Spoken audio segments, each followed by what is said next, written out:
اس حد تک غلو کیا ہے کہ آپ کو بشریت کے حدود سے خارج کر دیا۔ شخصیات کے باب میں شیعوں نے غلو کا دروازہ کھولا ہے۔ انہوں نے علی اور ان کی ذریت کے بارے میں غلو کیا۔ بعض شیعہ علی اور ان کی ذریت کو معصوم مانتے ہیں اور کچھ دوسرے حضرت علی کو نبی مانتے تھے۔ بعض شیعوں نے اس حد تک غلو کیا کہ ان کو الہ قرار دیا اور اس بات کا دعویٰ کیا کہ اللہ کی روح ان میں اور ان کی ذریت کے ائمہ میں حلول کیے ہوئے ہے، یعنی داخل ہے۔ مقالات الاسلامین ابو الحسن اشعری صفحہ نمبر 5۔ حضرت علی رسول صلی اللہ علیہ وسلم کے چچا زاد بھائی، آپ کے داماد اور شیعوں کے مطابق آپ کے وصی اور خلیفہ تھے، تو فطری بات تھی کہ غلو کا آغاز رسول صلی اللہ علیہ وسلم سے ہو اور یہ سلسلہ حضرت علی رضی اللہ عنہ اور آپ کی ذریت کے ائمہ تک پہنچے۔ اسی لیے غالی شیعوں کا یہ عقیدہ ہے کہ رسول کا وجود ازلی اور دنیا کی تخلیق پر مقدم ہے اور آپ کو نور سے پیدا کیا گیا ہے۔ ابو جعفر کلینی نے غلط طریقے سے جعفر صادق کی طرف منسوب کر دیا ہے کہ انہوں نے کہا تھا کہ رسول کا وجود ازلی ہے۔ اسے صوفیہ الحقیقت المحمدیہ یا النور المحمدی کہتے ہیں۔ شیعی روایت کے مطابق جعفر صادق کے الفاظ اس طرح ہیں: ہم اللہ کے پاس تھے، ہمارے علاوہ اس کے پاس کوئی نہ تھا، نہ تو فرشتہ اور نہ کوئی دوسرا۔ پھر اللہ کے من میں آیا تو اس نے آسمان اور زمین کی تخلیق کی، اللہ نے ان کو بنایا اور ہم اس کے سامنے تھے۔ الفلسفۃ الصوفیہ فی الاسلام ڈاکٹر عبد القادر محمد صفحہ نمبر 569 اور 580 ابو الحسن اشعری مقالات الاسلامیین میں غالی شیعوں کے 15ویں قسم کے بارے میں لکھتے ہیں کہ ان کا یہ عقیدہ ہے کہ اللہ نے سارے امور کو محمد صلی اللہ علیہ وسلم کے حوالے کر دیا تھا اور ان کو دنیا کی تخلیق پر قادر بنایا۔ انہوں نے دنیا کی تخلیق کی، انہوں نے یعنی محمد صلی اللہ علیہ وسلم نے، ان کے کہنے کے مطابق انہوں نے دنیا کی تخلیق کی، اللہ نے اس میں کسی چیز کو نہیں بنایا ہے۔ ان میں سے بہتوں کے یہاں یہ عقیدہ حضرت علی کے بارے میں ہے۔ مقالات الاسلامین ابو الحسن اشعری صفحہ نمبر 16۔ ذات رسول میں صوفیہ کا غلو۔ شیعوں نے حضرت علی اور ان کی ذریت کے بارے میں غلو کا دروازہ کھولا تھا، لیکن یہ بیماری صوفیہ کے یہاں بھی منتقل ہو گئی۔ بہت سے افکار میں دونوں میں مشابہت پائی جاتی ہے۔ شیعہ نے حضرت علی اور ان کی ذریت کے ائمہ میں غلو کیا ہے۔ صوفیہ ذات رسول اور آپ کے بعد اولیاء میں غلو کرتے ہیں۔ شیعوں میں ایسے لوگ پائے جاتے ہیں جن کا یہ دعویٰ ہے کہ اللہ کی روح محمد صلی اللہ علیہ وسلم، علی اور پھر ان کی اولاد میں حلول کیے ہوئے ہے۔ صوفیہ میں بھی اس فکر کے حامل پائے جاتے ہیں، جیسے حلاج وغیرہ۔ غالی اور سبائی فرقہ کے شیعہ یہودی، مجوسی، قرامتی، اسماعیلی، مصری فلسفہ اور اخوان الصفا کے رسائل سے متاثر تھے۔ یہ لوگ صوفیوں تک ان باطل افکار و عقائد کے منتقل کرنے کا اہم ذریعہ ہیں۔ الفلسفۃ الصوفیہ فی الاسلام صفحہ نمبر 577۔ ابن خلدون وحدت الوجود اور اس کے متعلقات کی بحث میں تشیع اور تصوف کے درمیان تعلقات کے بارے میں رقم تراز ہیں۔ ان کے اسلاف متاخرین روافظ میں سے اسماعیلیوں سے گھلے ملے تھے۔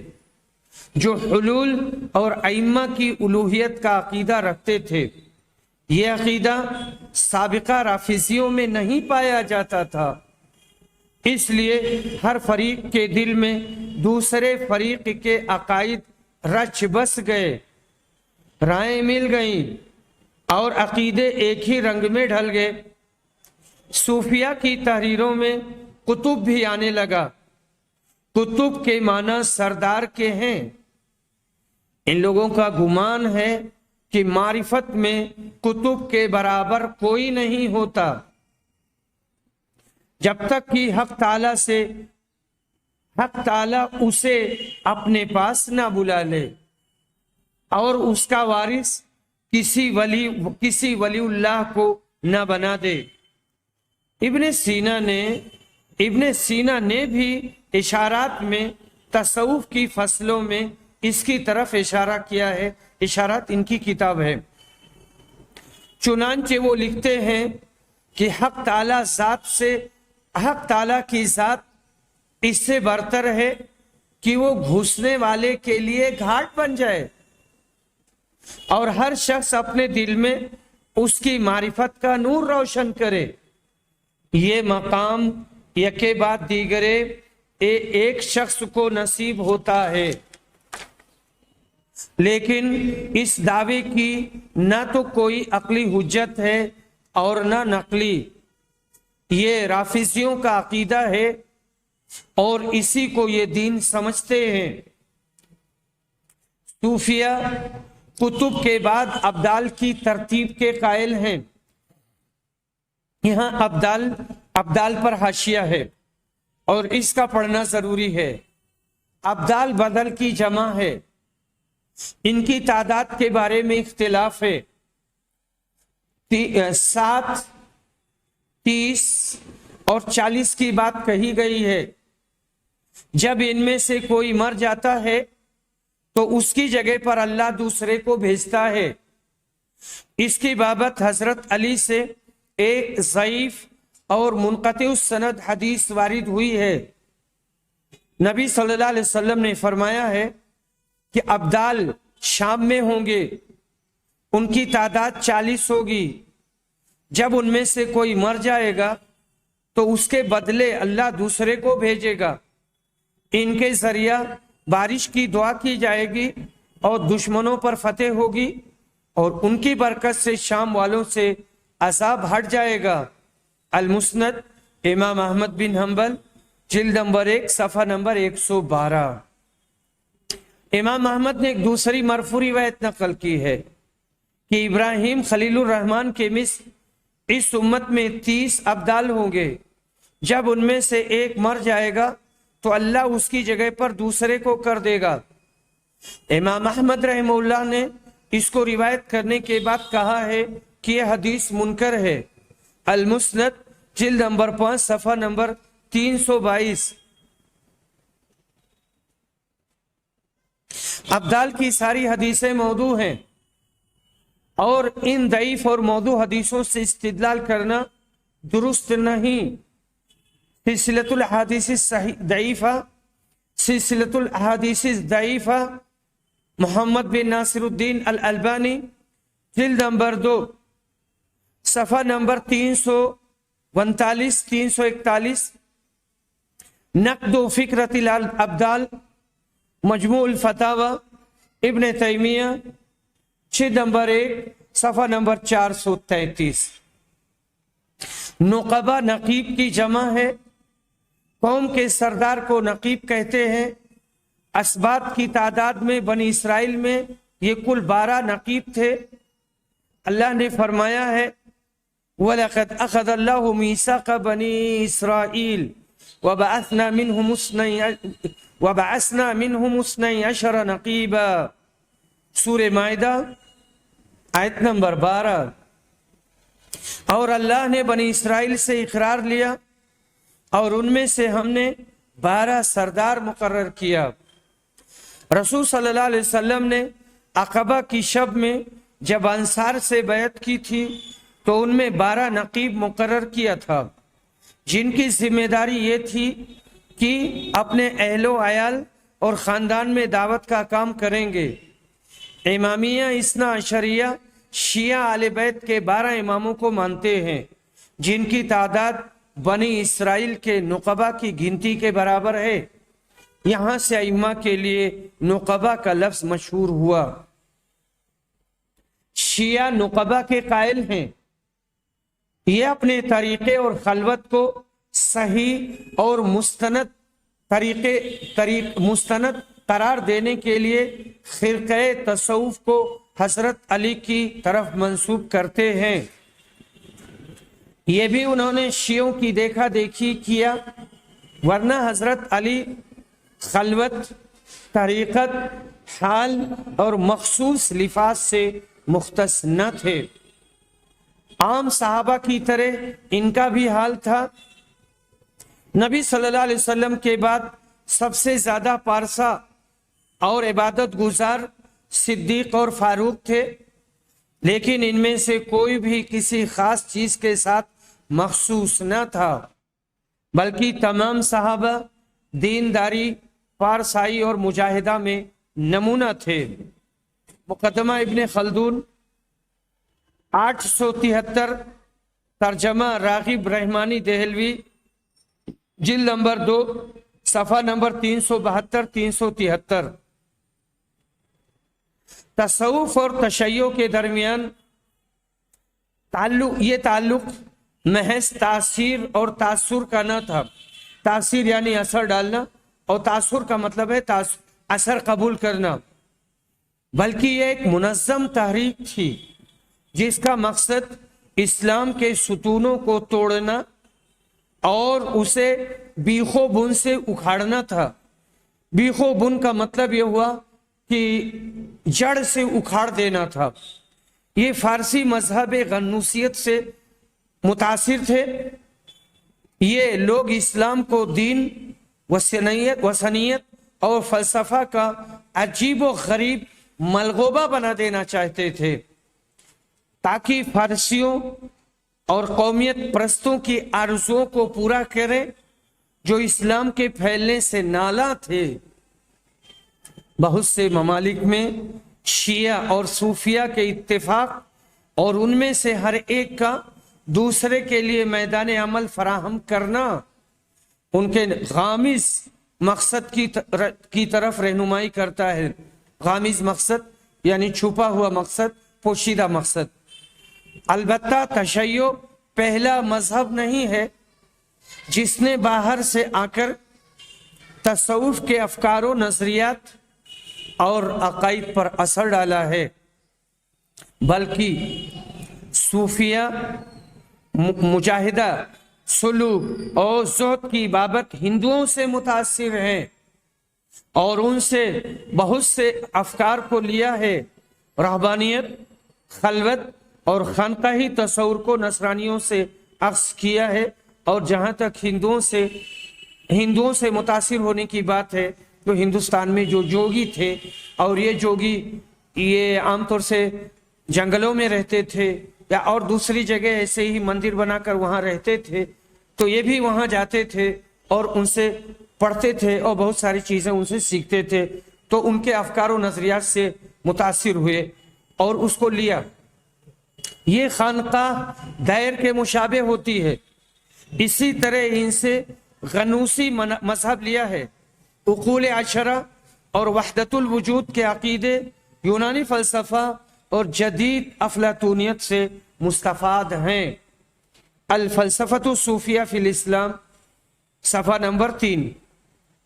المیہ یہ ہے کہ صوفیہ نے ہر ممکنہ مصادر سے اپنے افکار و عقائد کو لیا ہے اور اسے اسلامی قالب میں ڈھالنے کی کوشش کی ہے تاکہ عوام اسے قبول کرے۔ ہمارے لیے یہاں پر جو بات اہم ہے وہ ہے صوفیہ کا رسول صلی اللہ علیہ وسلم کی بابت غلو آمیز موقف کا اپنانا۔ مشہور صوفیہ میں سے ہم یہاں پر صرف دو کا تذکرہ کریں گے۔ حلاج ابن عربی۔ حلاج یہ پہلا صوفی ہے جس نے الوہیت اور اپنے اندر اللہ کے حلول کرنے کا دعویٰ کیا تھا. کئی جگہ پر حلول آیا ہے، یعنی داخل ہونا، اللہ اس کے اندر دخول کر گیا. اسی طرح یہ پہلا شخص ہے جس نے رسول صلی اللہ علیہ وسلم کے بارے میں یہ دعویٰ کیا تھا کہ اللہ تعالیٰ ان کے اندر حلول کیے ہوئے ہے، اور نور محمدی کی قدامت کا عقیدہ پیش کیا تھا. نمبر 2، ابن عربی، یہ وحدت الوجود کا قائل ہے، اور یہ ان لوگوں میں سے زیادہ مشہور ہے جو حقیقت محمدیہ کا عقیدہ رکھتے ہیں. اور حقیقت محمدیہ، نور محمدی، یہ عقیدہ رکھنا کہ نبی صلی اللہ علیہ وسلم نور سے پیدا کیے گئے تھے، اور اس کے بارے میں حدیث گزر چکی ہے، اور یہ بات بھی گزر چکی ہے کہ یہ صحیح نہیں ہے، اس کا کوئی ثبوت نہیں ہے. رسول صلی اللہ علیہ وسلم کی بابت حلاج کا غلو. حلاج پہلا شخص ہے جس نے صوفیوں کے یہاں حلول کے عقیدہ کا اعلان کیا. اس کا کہنا تھا کہ جس نے اپنے نفس کو اطاعت سے مہذب کیا اور لذتوں شہوتوں پر صبر کیا تو مقربین کے مقام پر پہنچ جائے گا. اس کا نفس برابر شفاف ہوتا رہتا ہے اور مہذبین کے درجات کی طرف ترقی کرتا رہتا ہے، یہاں تک کہ یہ بشریت سے پاک ہو جاتا ہے. جب اس کے یہاں بشریت کا شائبہ ختم ہو جاتا ہے تو اس کے یہاں وہ اللہ حلول کرتا ہے جس نے عیسیٰ بن مریم کے یہاں حلول کیا تھا. اس کے بعد یہ جس چیز کا ارادہ کرے گا وہ اس کی مشیت کے مطابق واقع ہوگی، اور اس کا سارا کام اللہ کا فعل ہوگا. الفرق بین الفرق، صفحہ نمبر 263. حلاج کا دعویٰ تھا کہ اللہ کی روح اس کے یہاں ایسے حلول کیے ہوئے ہے جیسے انبیاء سابقین کے یہاں حلول کیے ہوئے تھی. یہ عقیدہ اس کے اقوال، اشعار اور کتابوں میں پایا جاتا ہے. وہ کہتا ہے مسجت روح کا فی روحی کما تمزج الخمرۃ فی الماء الزلال فإذا مسك شيء مسني فإذا أنت أنا في كل حال. آپ کی روح میرے روح میں ایسے گھل گئی ہے جیسے شیریں پانی میں شراب مل جاتی ہے. اس لیے آپ کو کوئی چیز چھوتی ہے تو مجھ کو چھوتی ہے. اس طرح ہر حال میں آپ میں ہوں. اس کا ایک خفیہ شعر دیکھیں. الا ابلغ احبائی بانی رکبت البحر وانکسر السفینہ علی دین الصلیب یکون موتی فلا البطحاء ارید ولا المدینہ. میرے احباب کو بتا دو کہ میں سمندر پر سوار ہوا اور کشتی ٹوٹ گئی. میری موت صلیب کے دین پر ہوگی. میں نہ تو بطحا چاہتا ہوں اور نہ مدینہ. یہ حلاج کے چند اشعار ہیں جو اس کے عقیدے حلول کی وضاحت اور اس کے کفر کی صراحت کرتے ہیں. اس نے خود اعتراف کیا ہے کہ وہ دین صلیب یعنی عیسائی مذہب پر مرے گا. اس کا یہ عقیدہ ہے کہ اسلام کا کفر واجب ہے.